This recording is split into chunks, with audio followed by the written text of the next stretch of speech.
Go ahead. So, class, today we're going to do a read aloud, think aloud. And we're going to do that with the book Adventures of Huckleberry Finn, which we have been reading in the class. And we're coming up on an interesting part of the book right now where Miss Watson, who had been the owner of Jim, is looking for Jim. And Huckleberry Finn is trying to decide if he is going to turn Jim in or not. And he even goes so far as to write a letter to Miss Watson, letting her know that where the whereabouts of Jim, and he thinks his soul will be cleansed. He will go to heaven, and that if he doesn't turn in Jim, he will go to hell. But then he starts to think about it and reflect on this decision, and he hasn't turned in the note. He's deciding whether he's going to or not, and we'll start with that. And got to thinking over our trip down the river, and I see Jim before me all the time, in the day and the nighttime, sometimes moonlight, sometimes storms, and we floatin' along, talkin' and singin' and laughin'. But somehow I couldn't seem to strike no places to harden me against him, but only the other kind. I'd see him standing my watch on top of his instead, and callin' me so I could go on sleepin', and see him how come to him again in the swamp, up there where the feud was, and such like times, and he would always call me honey, and pet me, and do everything he could to think for me, and how good he always was. And I'll stop there for a minute and I think about another text, a text-to-text connection that I think of the book Great Expectations, and by Charles Dickens, and how the character Pip is faced with Magwitch, and he's trying to decide, what am I going to do? There's this felon, and am I going to help him or am I going to turn him in? And a little bit different, but the similarities are, I think that Magwitch was a companion in a way to Pip.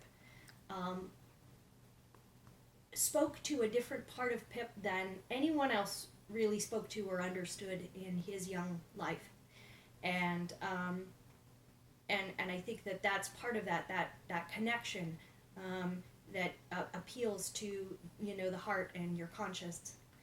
I'll continue on a little bit here. So.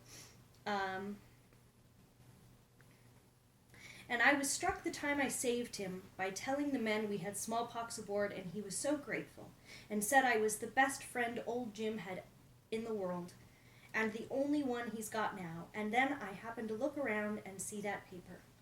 It was a close place. I took it up and held it in my hand. I was a-tremblin' because I'd got to decide forever betwixt two things, and I noted. I studied a minute, sort of holding my breath, and then I said to myself, all right then, I'll go to hell, and tore it up. And that's really telling, that he was willing to, in his mind, believing in heaven and hell, go to hell and give up eternity for this friend that he had, this man. As far as like a text to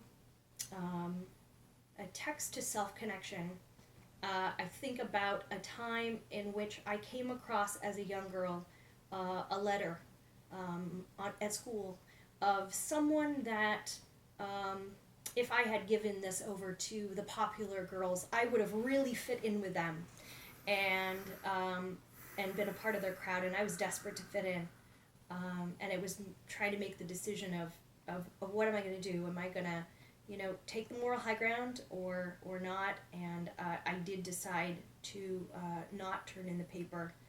And even though there isn't the religious implication, it's sort of that, what am I going to do? What are my morals telling me to do?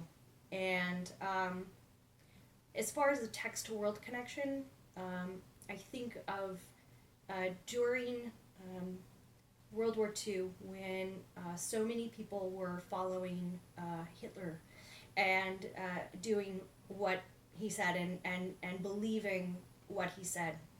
And there were still some people that looked inside, deep inside themselves individually, and realized this isn't right, this isn't good. And regardless of what everyone was saying, right? That, everyone would say, you're going to go to hell if you turn in a slave. And the same thing was happening, where they would say, if you, if you hide a Jew, you're going to go to hell. And you should believe this way. And so I think that that's really important, whatever that's right.